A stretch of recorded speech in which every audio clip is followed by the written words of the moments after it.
జరగండిరా, పక్కకు మరిమడి చూస్తున్నారేమ్రా? మేము బ్రాహ్మణంరా. నా పేరే తెలియదురా పెదవ. కామలింగ శాస్త్రి అని పుష్పగిరి అగ్రహారం నా పేరు కాల్చిన వారురా.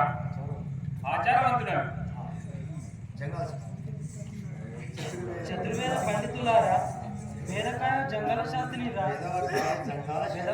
కాయ జంగల శాస్త్రిరా, శూద్ర ఏమండి వీరయ్య శాస్త్రి గారు రావే? అదేరా లగ్నలిసి వాడరా మీ పిండి తపన్నాలు. అదేరా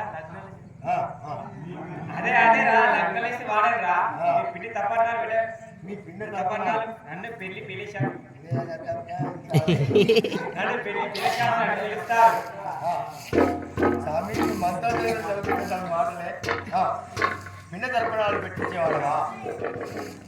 పెళ్లిళ్ళ పేరే శాస్త్రం అంటారా? అవధానులు అని పిలుస్తారంటావా? అవధానులు సకల శాస్త్రాలు అపోషణ పెట్టిన ఎవరు నన్ను ఓడించే మునగాడే ఈ పుష్పగిరి అగ్రహారం లేడంటరా. జంగాల శాస్త్రి పేరయ్య శాస్త్రి విన్నారా? మరి వెంకయ్యపట్ల పుష్టివారికి వచ్చిందట.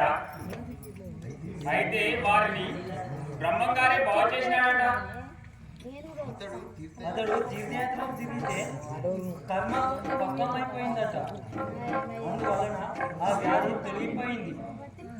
అందుకే ఆయనను బావుగా కొనియాడుతున్నారు. లేదు మన బ్రాహ్మణ శిష్యుని తొలిచినారు.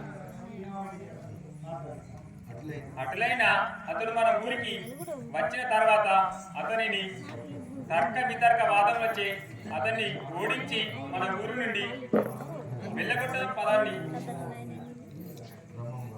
అవునండి, అదే చేద్దాం. స్వామి గురుదేవా, నాయన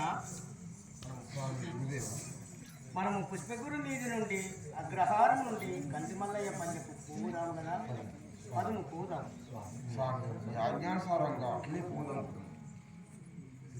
సిద్ధ.